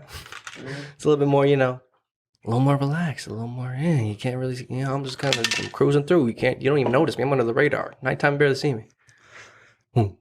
But yeah, I had that $500 still in my locker, and then like 2 months later, I had like a $500 car bill for like Automobiles. I just like not traded, but kind of like traded cars within my own family and got rid of one car for another car. So it's like a new car to me, but then I took it in for like its first oil change and service job, and it was like, oh, you need to repair like right now. I was like, no way, like y'all are fucking me. And then I like looked at it and like did the research, and I was like, dude, yeah, fuck. Damn, man, that sucks. Okay, Cars are so crazy. So they're such intricate, complicated machines, but like that's also a veil of simplicity. Yeah, for real, seriously, it's a go mobile. I press start and go to work. Like it's just a go mobile. Yeah, And we're moving. And if not, then it's like, oh no. And it was like my car never stopped either. They were just like, your horse is about to blow out its leg. And I was like, oh shit. Your horse has been running on a torn MCL for miles. And I'm like, seriously? And they're like, look at this X-ray. And I was Good like, old Lucky? Good old Lucky here? dude, what are you talking about? Healthy as a horse. Literally, that's my fucking noble steed, bro. He's fine. Yeah, like not fine. Lucky is about to get fucked. Yeah, you will be back here under much worse circumstances in like a couple weeks. Oh no. And I was just like, oh, like fine. I'm down to just like get this thing repaired. But yeah, both times it was like sometimes the most disciplining thing you can do is just like be patient and not compound mistakes and not compound suffering. Just like wait out the storm, wait for the wave to rise again. Just be chill. Yeah, just relax. It's a whole thing. But yeah, it happens. So yeah, the whole veil of sense of security of the locked windows and or locked doors. It's a whole thing. But we keep it moving, you know? Well, it's all you can do. That's all you can do. Take your lumps and keep it moving, dog. Don't let your lumps hold you down for any longer than necessary. I think being a human, you have to like experience the whole realm of emotion. I think being a human, you get to experience the full realm of emotion. So whenever you are like upset by things or like anxious and not sure of how things are going to go, it's like it's okay to feel those emotions and like to take your lumps and be not in despair per se, but like I think that there's a proportionate level of sadness and like fuck this energy that's like appropriate for an appropriate amount of time. It's part of your story. Let yourself be a human for a little bit. Yes. But get yourself ready to fucking go to war, soldier. We're about to go to war, dog. I'll let you cry for 30 more seconds. You get to be upset for this moment. Yeah. And the next moment, we got to go. I do that in the gym sometimes where I'm like, just like fucked by a set, like typically on legs. Yeah. Because I'll do like a leg, like I'll do like some heavy squats or deadlifts or like a superset of fucks, something. man. Yeah, a superset of some crazy leg shit. And then like I'll be resting and like laying down. And I'm like, I don't want to lay down. You know what I'm saying? I don't want to like stand up and be like about myself. You know what I'm saying? Like laying down, I'm like defeated. I'm like, you could lay down and like catch your breath like 30 more seconds. I call it feeling sorry for yourself. You can feel sorry for yourself for 30 more seconds. So that's okay. I know that was a hard set. Yeah. Good set. Thank you. Good job. Hell yeah. I feel that feeling. You're human. You're tired. I understand. Your body's drained. There's a moment after that's good. like one of the heavier deadlift sets where like I'm like not in control of myself and I have to be like, put the weight down, like, or like, because I'll be trying to change the weight, but I just did the last set, but my brain's like, set the weight down, put the next weight on, like that impulse is still there, so I'm like trying to like carry that out, and I'm just like, stop, like you're good, like you can't move your leg right now, like take a walk, go take a walk, get some water real quick, come back to this bitch, Take a lap, you got it. and then yeah, you have to like let go for a second, you know what I'm saying? Mm-hmm. Because you're asking yourself to do some fucking holy work over there, dude. Mm-hmm. You know what I'm saying? Some heavy weight you're pushing around, brother. So like, yeah. Some holy work. Man, yeah, so Give yourself a second. Take some grit, but you can feel sorry for yourself. Or like be like, yeah. That shit sucks. As I described You can earlier, cry. like that feeling of pulling all the way out of yourself and then just being like detached, you know what I'm saying? Like that's where most of the work gets done. Mm-hmm.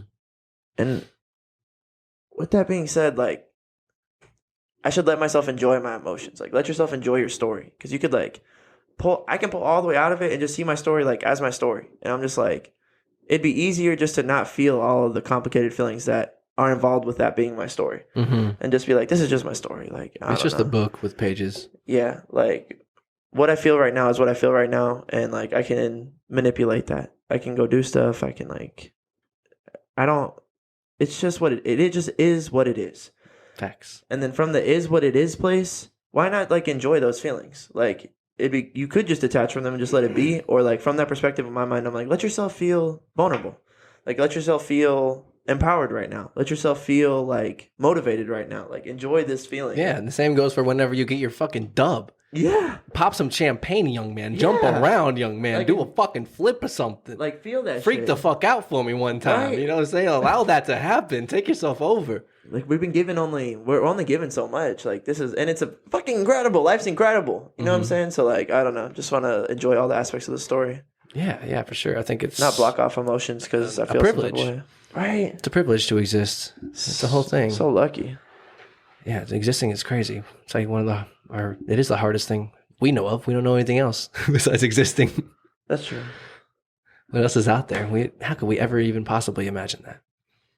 Or imagine and confirm? We can't study what we can't see. Or I guess we do study what we can't see, but we can't study what we can't comprehend. Or not. Okay, also, we also do that all the time. True. That's what primarily why we do it. Yeah. But we can't, there's a realm that we can't access here in the realm of the human avatar. That I think that there's more important shit going on underneath the surface. Yeah. Some way more important shit going on underneath the surface. I think that's it too. I think that's why metaphysics feels so important in this life. Mm-hmm. Picking up that trash is not picking up that trash just for picking up the trash's sake. We're talking about things that are way meta or abstracted, just ideas. Yeah. You know? That's life, bro. That's life, bro. That's life, bro. This is the 420 cast. Trying to figure for it sure. out. We're Yeah. getting there talking about life. Having that. A little hippie talk. A little hippie talk. A little hippie talk. Plus, I want to beautify my soul. I'm aiming to be sanctified. So I feel like you just can feel negative energy. Like laziness is negative energy. Like I want to beautify every place I'm in. It's like something became aware to me and I ignored that. Is that something I want to do all the time, everywhere? It's like, no. We should answer the call of things that become made aware to us. That might be a beautiful thing. I'm going to pick up this trash. And that's hippie talk. Hippie talk. Yes, man. Yeah, so back in the 420 cast, man. Another good little episode. Episode 8. We're trying to probably round down in the next 10 to 15 or so. But what'd you work out today? I worked out shoulders. What did you say you worked out? You work out today? No, today's my rest day. Okay, there you go. You need those. Yeah, have to. You need those. I don't have a pump right now. I don't feel all the testosterone pumping through my body. But I worked out 5 days in a row, and then I did a heavy, like mid-tier cardio day yesterday. Oh yeah, So, like, pretty much have to stop right now. big good. You know what I'm saying? Big good. Thanks, bro. Yeah, dog. Hell yeah. That's who. Yeah, I feel good about that. Yeah, rest days are important. Because there's part of me that definitely just likes to keep the streak going. Yeah. Keep the streak alive, brother. Let's get this pump today. Keep moving. It feels great. But yeah, I just want to be like disciplined because I know. Oh yeah, this is what I say at the top 2 of the podcast that I like doing shoulders on a day off. Like I noticed you doing shoulders today on a day off. And I like doing my bulkier, heavier shit on my harder days of the week because it's like I'm signing up for war. Like I'm knocking out all of my difficult tasks today. Like you're gonna get literally the best game out of me. Character I've got all development week. day. Yeah, let's turn it all the fucking way on for like I'm hitting legs and I'm doing a Saturday at work. Like come at me. Let's go. I We're fuck getting with. bucks today, baby. I love that We're shit. playing. And then when I have a day off, I like going to hit shoulders and abs, like something kind of light. Like I want to enjoy my day. I want to do something more light. Like I want to be more airy and like, Yeah, I feel that. you know what I'm saying? I feel that way with shoulders and abs and arms, you know? Yeah, for sure. Like I don't have to fucking put my war paint on for this set. Like Yeah. Just a Hitting little. legs is the dungeon. It's a dungeon. You gotta go in there with the squad sometimes. you need proper equipment. It's I need like a World of belt. Warcraft. Yeah. Seriously, it's way easier if you have a partner. Help you like, cause yeah, it's just nice to be like my turn, your turn, and then when his turn up, it's like your turn, but that your turn is your turn, and then you have to. It's nice to have that signal though of like, okay, it's my turn. Yeah. Because if you're by yourself, it's just like hit, rest, and then you have to like call yourself back to go. Mm-hmm. So I kind of enjoy having a partner there to be like, don't worry, I got you, let's get it. And then in reciprocation, I've got the same thing for them. Boop, boop, boop. Yeah, it's nice. I like having the Apple Watch. It's really helped a lot with like the timing of the sets. I think timing your rest is important Really? in between sets. Yeah, because That's it's easy to like just get lost. You know what I'm saying? Just be like, oh shit, like 3 minutes went by. Whoops. Yeah, I feel you. It's nice. Yeah. Sometimes I just gauge it. Like I'll give myself an extra minute, and then it's tight because I'm like have a little bit more in the next set. I'm like that set was kind of hard. That was really difficult. Let me give myself like an extra 60 seconds of rest, and I'll still increase the weight, and I think I'll be able to do it. And then I'm like, right. And I'm like, nice. I'm like, all right, one set left, 60 seconds. Shut the fuck up. Put 10 pounds on, and we're going. We're going. I don't care how you feel. Sit down and get up. Look how you feel about things. Yeah, I like that energy too. Yes. Working out's tight, bro. You need that go. You need that go. Yeah. When I say go, you go. Right now. Yeah. That's a real thing. Fire that. It's a neural synapse. Yeah. Talking about neurons and stuff, like the cells in your, not cells, I guess, yeah, your brain cells, your neurons. It's all a real like neural network of you say, or you have a thought, or like you have a command. It's like, I'm going to lift my arm. Boop, I lifted my arm. But like that formulated in my brain first before I lifted my arm. And then I had to like, my body had to like hit go to execute, lift my arm. Yeah. And so like the ability for your body to respond to your mind saying to do the thing is like developing that synapse and firing it and hitting that button and having your body listen to yourself all those times is like just that doing that for whenever. And because we're not working out I'm not trying to be an IFBB bodybuilder or like trying to compete on a stage or trying to do anything like that. I'm like firing that neuron synapse of do what the fuck I tell you to do even when you don't want to do it. Because life's going to call you to do things that you don't want to do. It will. It will. That's hard. So the more times you That's have fired. Kobe. That's Kobe for you right there. Mamba mentality. That's what that is. That's what that's about. Like, yeah, I'm with that. And then also, like, there's like a quick twitch. Like, how fast? How fast does your synapse fire? Like, sometimes I see trash, and then, like, it used to be like, don't look at that. I'm not. And then it was like, no, pick that up. Now, like, the neuron between, like, see the trash to pick it up, I want it to be, like, lightning. Like, I want to be, like, I see it and I immediately impulse to go get it. And that's when I know I'm fucking humming. It's like, there's no lag time between, like, my attention and the right choice. Or my awareness and the right choice. Yeah, you're, like, just, like, kind of flowing into the right choice. It's easy to make the right choice. It's, like, right in front of you. Or, you know what I'm saying? Sometimes it'll feel like that. You're dancing. You're in rhythm of making the right choices. moves. Yeah. Yep, it's like, boom, pick that up. I'm good. Like, right, it's just right choice, right choice, right choice, right choice. That dance is like everything. I love that because it's hard to be in that mode. But when you are disciplined enough and you've like channeled it and you get yourself into that place, it's like be flying, bro. With the mas nas, bro. Mas nas, bro. That's my sheesh. Man, what a podcast we had today, bro. Yes, my doggy. Yes, my dog. Is there anything you wanted to bring up? Any bullet points? I guess I have a couple things written down. You already know what we're doing about it. We just off the cuff with it. We're just not on yet. Like, there's a lot of stuff I'd love to do. One of my favorite things is I love hearing somebody say, we should go see Drake. And then somebody's like, yeah, that'd be great. But, like, we ain't made it yet. Shit ain't sweet yet, cuz. I feel like that's a sentiment behind what that person Z is saying there. Like, that's just something I've heard. That's from something? No, I just hear it all the time. It's like, in conversation, it's like the idea of like, I want to go do this. Or like, it'd be cool if this thing happened. And then someone with a much more realistic point of view is like, yeah, that'd be awesome. Everyone in this building would love to go see Drake. But like, the reality of this, like, we're at war right now. We ain't made it yet. So like, I just had like an epiphany within my own self that was like, I can't really go enjoy seeing other people too much until we're in a place where people are coming to see us. Like, then I can enjoy going to see other people. But for like right now in the extended period of time going forward, it's just like, we just got to get it. We just got to get it.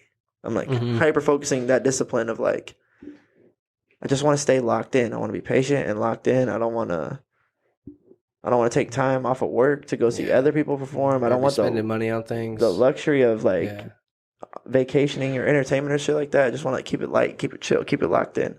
Yeah, keep it simple. Just go to work, make some money, spend the money on the things that we got to do, make some moves. Just keep on making a move every day.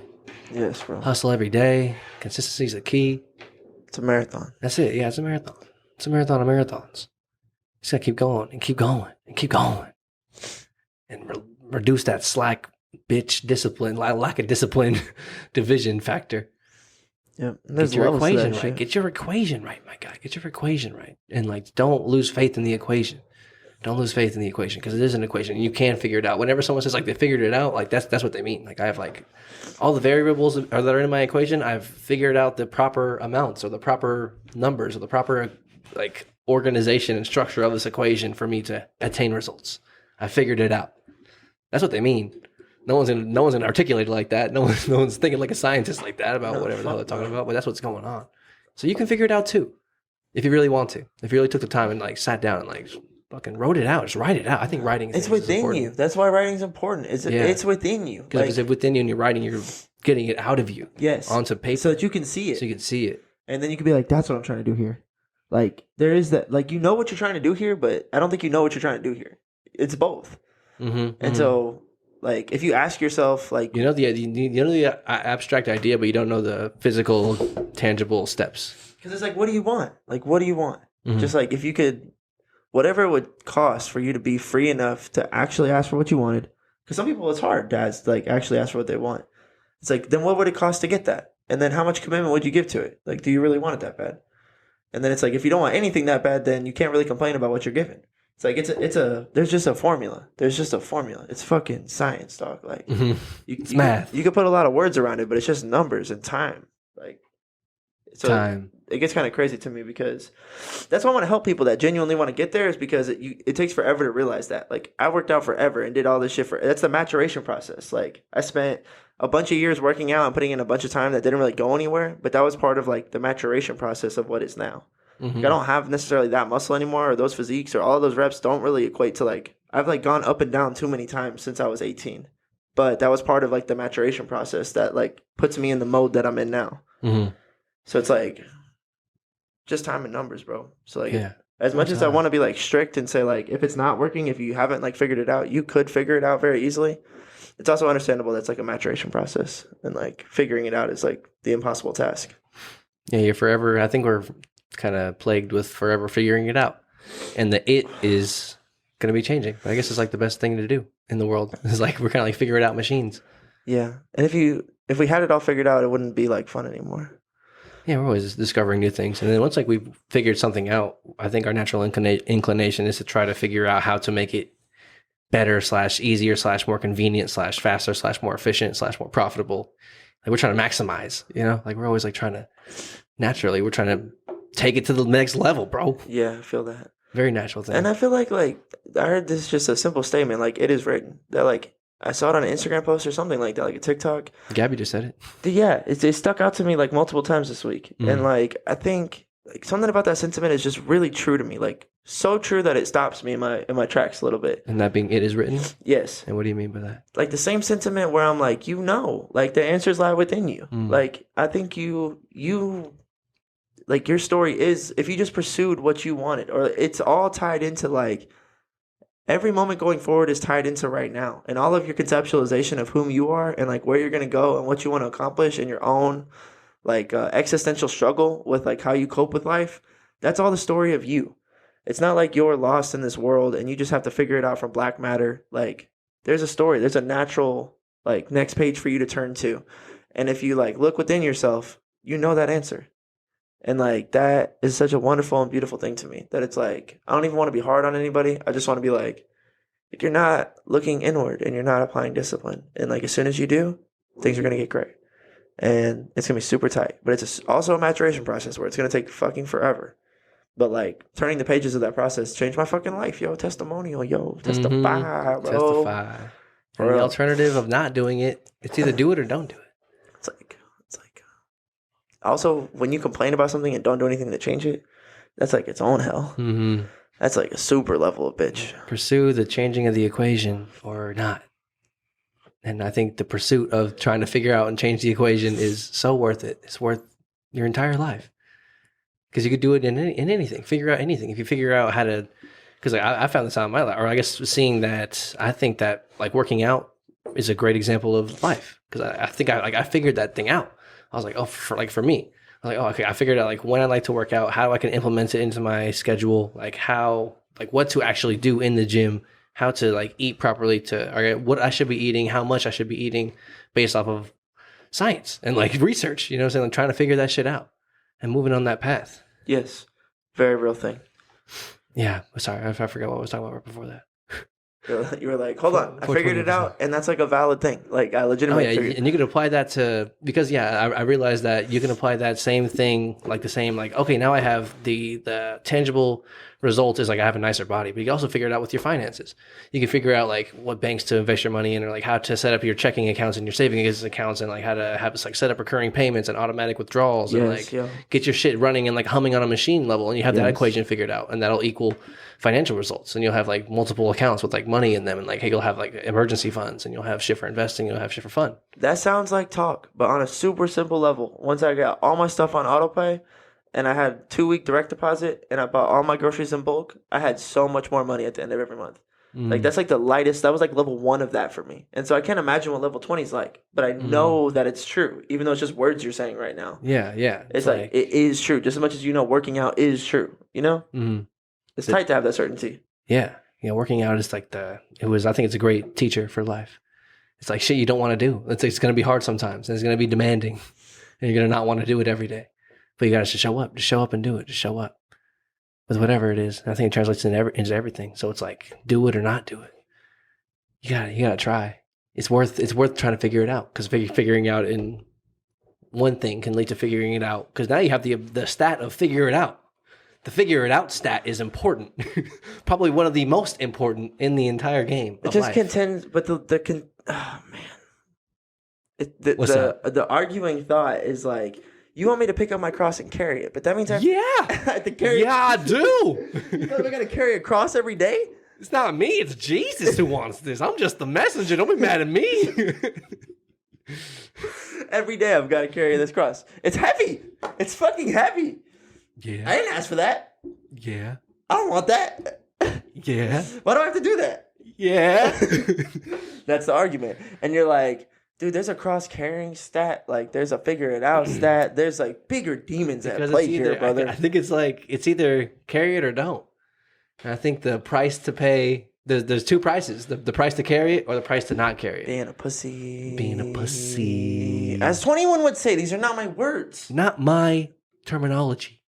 That's not how I would describe it. Not what I would call you. Not in that verbiage. Not even close. No, with that tone. That's his tone. That's his tone. That's how he talks. Actually, I might do it in his tone, so he knows that I'm like trying to like be light about it. Yeah.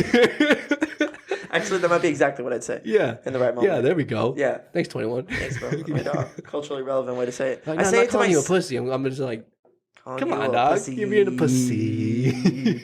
21. I say it to myself all the time. I'm never harder on anyone else than I am to myself. Yes. That's a true truth. Yes. Like, I promise. Yes. So you have to, because I think that it's either carry it or don't. And the price to pay for carrying it is a price. It's a very, very high price. It's your life, actually. I'm sorry. It's your entire existence is the cost. But also, that is the same exact cost for not carrying it. And I guess the difference is just a fulfilled life. How the life feels. Yeah. The fullness and the joy versus whatever the fuck else. Yeah. It's a lot to say you can have those things in life. Yeah, you can have joy. You can have nice things. I think God meets you halfway. You just got to pursue. Believe. Sounds cliche. So cliche. One time I believed I was just gotta believe and have faith in God and do your best. Good things will happen. Dude, one time I believed I was gonna I know those things are true, but they sound like bullshit, lady. You're right. That's something we have to contend with. Yeah. I think that's why we have to have a good life. That's why we developed the word cliche. Yeah, 100%. For that sentiment. For people's bullshit. Yeah. It's because also people can, because everyone knows what to do. Someone could just simply be saying like, "Oh yeah, you just gotta be like to maintain a nice, I guess like a slim physique. You gotta maintain your nutritional balance and your eating and your dietary habits. That's all you gotta do." But like, if that person's like not doing it, it's like you're just shut the fuck up, man. You gotta calm that shit down, man. Very true thing. Oh, we can't be jabbing with that. A lot of times it's like, who are you trying to convince? Like me or yourself? That's a question that I have for people that are just like talking about it a lot but not doing it. Mm-hmm. I'm like, I know. I'm doing it. I know all the people that are doing it. Like, I don't know if you know, but you're trying to convince yourself that you know that you're doing it. But like, just do it. You know what I'm saying? Just do it. But it's really hard. I get it. It's a family curse.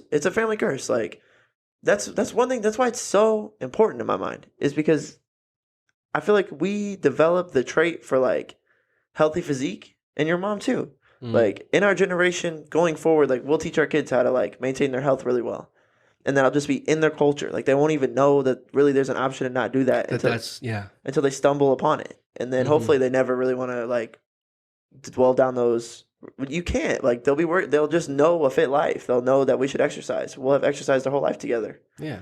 And like that's a generational curse like lifted off my family.